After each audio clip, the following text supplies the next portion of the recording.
Bienvenue sur Les Clés du Monde, la chaîne qui décortique l'histoire pour comprendre la politique d'aujourd'hui. Dans cet épisode, direction l'Espagne, un pays dont le clivage gauche-droite est plus qu'un simple débat idéologique. C'est une fracture historique, née dans la guerre civile, amplifiée par la dictature de Franco, et encore vivante dans la démocratie actuelle. Pour comprendre pourquoi l'Espagne reste un pays si polarisé, il faut remonter à 1936, puis suivre pas à pas la lente réconciliation et les nouveaux affrontements qui ont façonné son paysage politique de 1975 à nos jours. Voici les clés du monde. Les clés du monde. Les clés du monde. Les clés du monde. Culture. Histoire. Géographie. Société. Technologie. Sport. Écologie. Relations internationales. Géostratégie. Communication politique. Les clés du monde sont partout. Les clés du monde. Les clés du monde. Les clés du monde.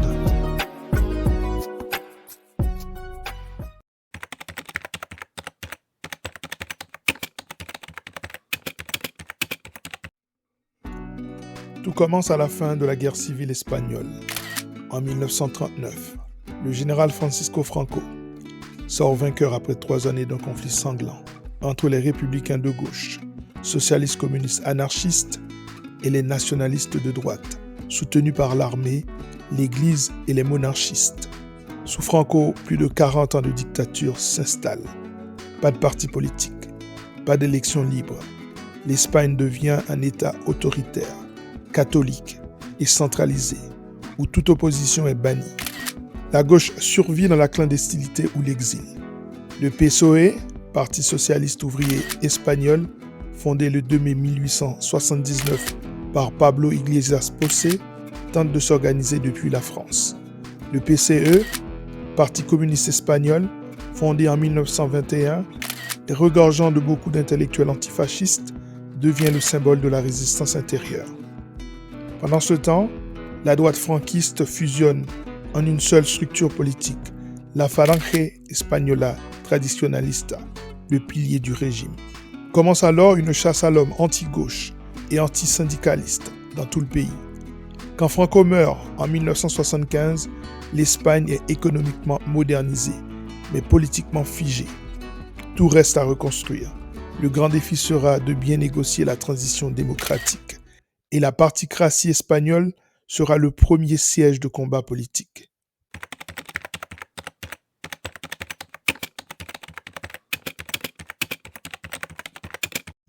À la mort de Franco, en 1975, le roi Juan Carlos Ier prend le pouvoir. Et contre toute attente, il choisit la voie de la démocratie. Avec Alfonso Suárez, un ancien ministre franquiste devenu réformiste, il engage une transition pacifique. Les prisonniers politiques sont libérés, la censure tombe, les partis sont légalisés, y compris le PSOE et le PCE longtemps interdits par Franco. En décembre 1978, une nouvelle constitution est adoptée par référendum. Résultat, 87% de oui, une adhésion massive. L'Espagne devient une monarchie parlementaire, fondée sur le pluralisme et la décentralisation. Politiquement, 2 grands blocs se forment. Le centre-droit, l'Union du centre démocratique de Suárez, qui remporte les élections de 1977 et 1979, avec environ 34% des voix. Et à gauche, le PSOE, qui se prépare à devenir la grande force de l'opposition. Mais la transition est fragile. La tentative de coup d'État militaire de février 1981, menée par le colonel Tejero, rappelle que le spectre du franquisme n'est pas encore effacé. «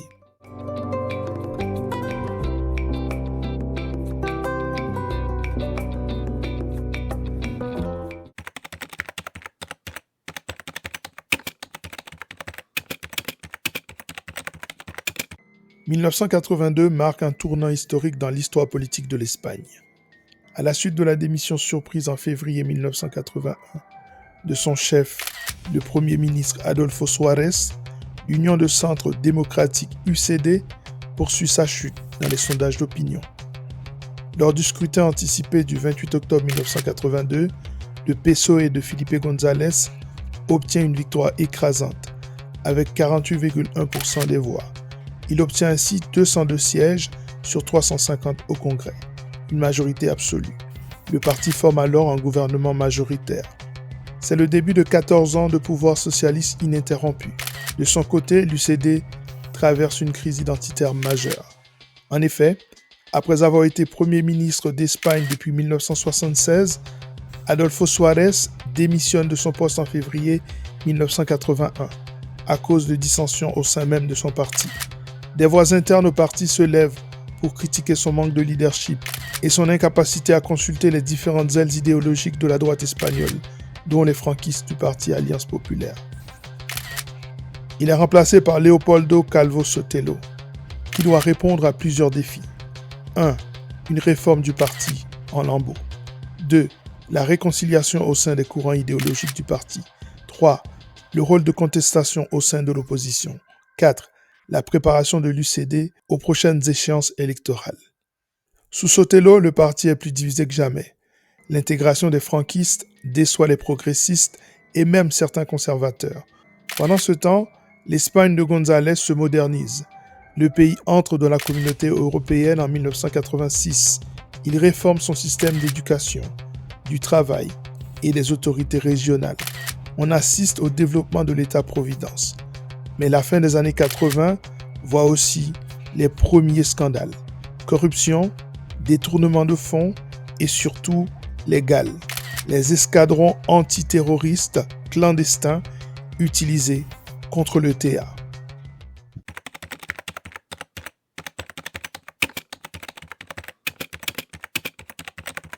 Pendant ce temps, la droite poursuit son redressement et s'organise. Fondée le 5 mai 1977 pour les premières élections post-franquistes, elle est réformée en changeant de nom en janvier 1989 par Manuel Fraga. Elle absorbe le parti franquiste, l'Alliance Populaire, et devient le Parti Populaire ou PP. Manuel Fraga est un ancien ministre franquiste et chef de la droite conservatrice depuis le retour de la démocratie en 1977. Il récupère les personnalités les plus radicales et les plus conservatrices du franquisme qui avaient décidé de ne pas rejoindre l'Union du Centre démocratique aux élections de 1982, largement remportées par le PSOE. Le PP absorbe également les autres forces de centre-droit et chrétiennes du pays, le Parti libéral PL et la démocratie chrétienne DC. C'est ainsi que le PP devient le représentant de la droite conservatrice d'Espagne. Au congrès d'avril 1990, José María Aznar, un madrilène dont les parents sont des franquistes de la première heure, est porté à la présidence du PP, reléguant Manuel Fraga au titre honorifique et apolitique de simple président fondateur. La droite post-franquiste devient démocratique, libérale, centraliste et conservatrice. Quand s'ouvre la décennie 90, le parti a de grandes ambitions. 1993 lui présente son premier grand défi. Aux élections anticipées de juin, le PP fait un score honorable, avec 34,7% des suffrages et 141 députés. Il obtient le meilleur résultat pour un parti issu du centre-droit depuis l'UCD en 1979. Quant au PSOE, il chute à 38,8% et perd sa majorité absolue. Première grande victoire pour le PP. 1996 sonne la fin de l'ère González. En effet, aux élections générales anticipées du 3 mars, le PP l'emporte de justesse, avec 39% des voix, contre 38 au PSOE. Il ne remporte que 156 sièges et doit négocier avec les petits partis pour dégager une majorité au Parlement. Après 2 mois de négociations avec les partis nationalistes pour former un gouvernement de centre-droit, José María Aznar est élu président du gouvernement.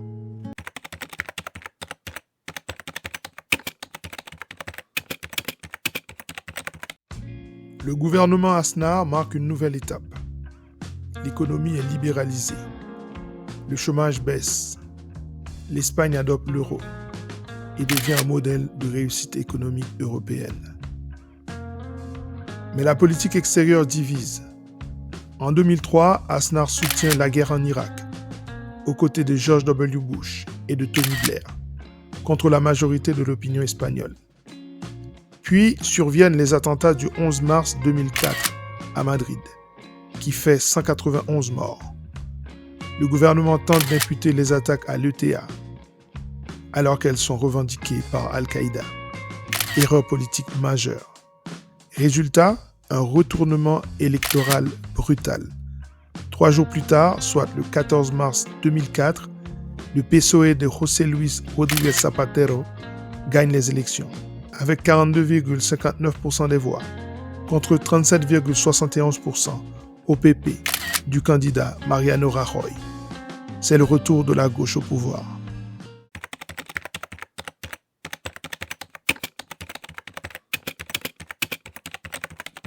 Zapatero incarne une Espagne progressiste et sociale.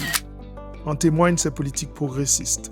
Législation du mariage homosexuel, loi sur la parité, politique mémorielle pour les victimes du franquisme.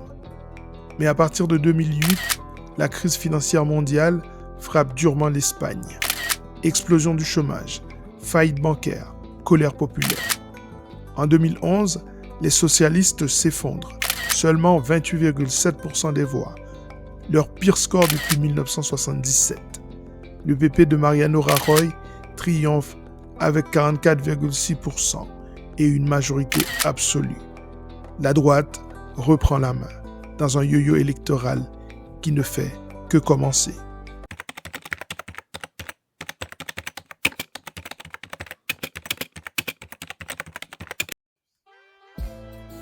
Mais la victoire de Rajoy ne rétablit pas la stabilité. La crise sociale, la corruption et le scandale des boîtes B du PP nourrissent une crise de confiance. Les boîtes B du Parti populaire, ce sont les cajas B en espagnol, qui désignent des caisses noires, autrement dit des comptabilités parallèles, illégales, tenues au sein du PP pendant plusieurs années pour gérer les fonds occultes, les pots de vin et les financements illégaux. C'est dans ce contexte qu'émergent de nouvelles forces politiques. Podemos en 2014, issu du mouvement des indignés. Ciudadanos, parti centriste d'origine catalane. Le bipartisme PSOE-PP s'effondre. Aux élections de 2015, aucun parti n'obtient la majorité. PP 28,7%, PSOE 22%, Podemos 20,6%, Ciudadanos 13,9%. Après plusieurs mois de blocage, de nouvelles élections en 2016 permettent au PP de se maintenir au pouvoir de justesse. Mais en 2018, Rajoy est renversé par une motion de censure. Le socialiste Pedro Sánchez devient Premier ministre. C'est le retour de la gauche, soutenu par Podemos et les partis régionalistes. Puis arrive Vox, le parti d'extrême droite fondé en 2013 qui explose en 2019. 15% des voix, plus de 50 députés. Une droite nationaliste dure, antiféministe, anti-autonomiste, qui ressuscite les références franquistes dans le débat public.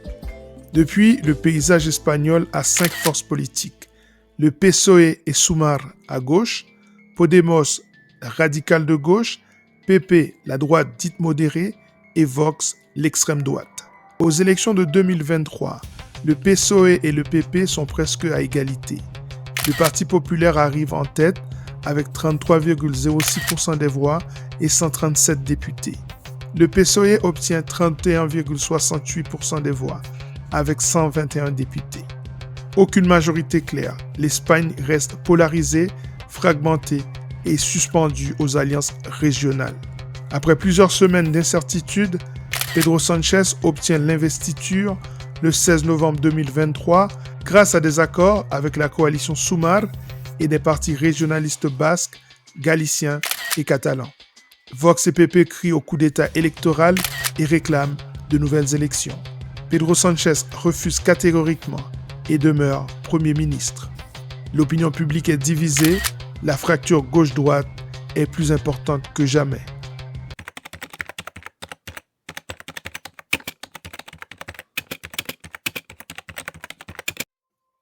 Depuis la mort de Franco, l'Espagne a vécu presque 50 ans de démocratie, alternant entre modernisation, progrès social et retour de tension. Le clivage gauche-droite s'est transformé, mais il reste chargé d'histoire. La gauche incarne le souvenir de la République et la diversité régionale. La droite défend l'unité nationale et la stabilité économique. Et malgré les divisions, l'Espagne reste un exemple, celui d'un pays qui a su passer d'une dictature à une démocratie pluraliste, sans guerre civile, mais avec la mémoire toujours vivante des conflits du passé et des massacres. Sans guerre et sans effusion de sang donc. En tout cas, pour le moment. Merci d'avoir suivi cet épisode des Clés du Monde. Si cette exploration du clivage politique espagnol t'a éclairé, laisse ton avis en commentaire, partage l'épisode et abonne-toi pour ne rien manquer de nos prochains décryptages. Parce que comprendre le passé, c'est déjà agir sur le présent. C'était Les Clés du Monde. Les clés du monde. Les Clés du Monde.